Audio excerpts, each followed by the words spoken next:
Al llarg d'aquesta pandèmia, les dones hem estat en primera línia en tots els sectors essencials. Com a treballadores de la salut, com a cuidadores, venedores, com a mestres, gestores polítiques o com a investigadores. Hem sigut lideresses eficaces en la lluita contra la pandèmia. I la nostra contribució s'ha ficat en relleu.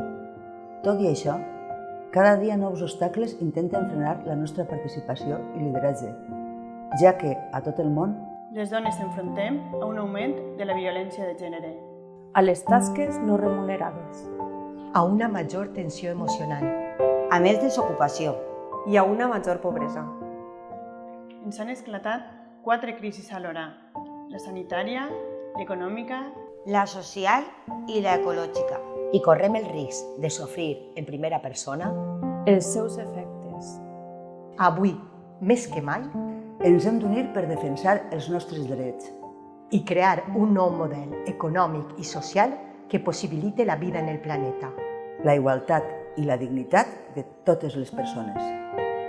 Avui, 8 de març, Dia Internacional de les Dones. Aprenem a cuidar-nos. Entre totes... Entre totes... Entre totes... Entre totes... Entre totes... Entre totes... Entre totes... Un món millor és possible.